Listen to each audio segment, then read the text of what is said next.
You ready for your next comic? Are you guys ready for your next comic? We're about wrapping it up here, huh? On deck, we got Travis Tate, and coming to the stage right now, everybody, we got... I crossed your name out already.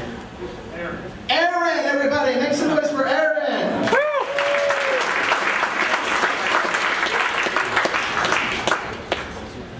Another day, another quarter. So I woke up on New Year's with bruised ribs and bite marks all over my body, and I actually used a credit card to break into my friend's house at 4 in the morning to sleep on the couch. I don't know how this happened because it's all a blur. But it kind of reminded me of Robert Downey Jr. waking up in the 90s on somebody's couch. And I think they called the police. Like, why would you call the police on Robert Downey Jr.? And like, should at least steal his drugs and like take him out the back door and sell them next to him. Anyway, I'm not an angry lesbian. I know I look like one. I look like if Ellen DeGeneres mated with Two-Face from Batman. But I just cut my hair by myself, and it was a really bad idea. And now I look like that douchebag in the 80s movies who steals the girlfriend and loses at the end of the movie in a ski race.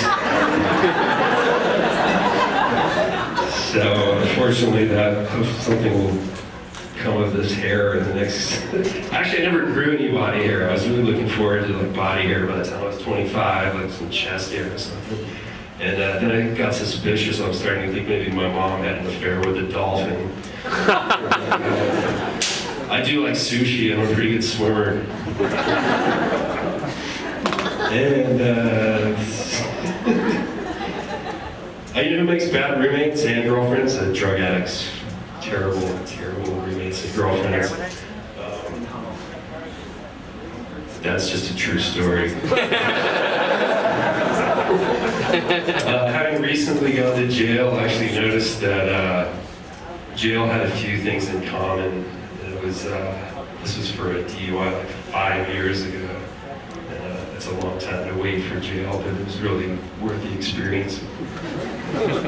So it was like bad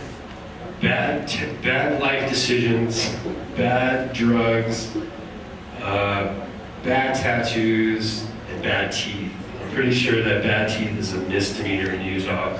I'm almost positive because everybody in there had that thing in common.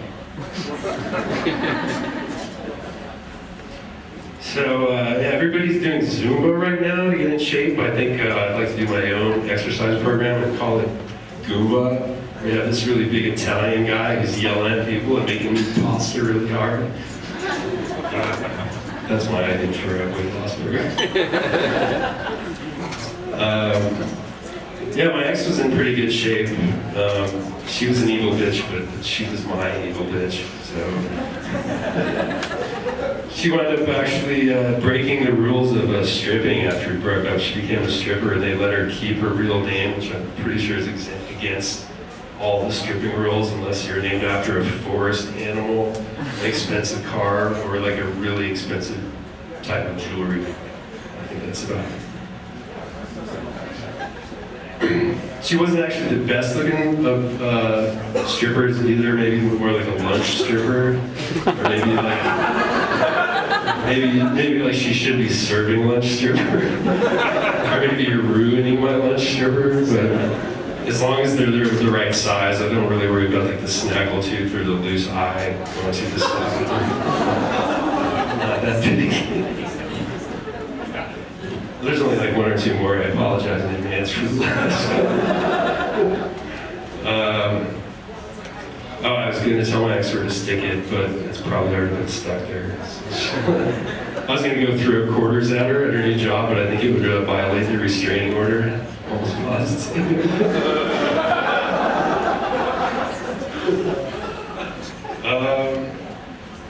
Yeah, well, I'm just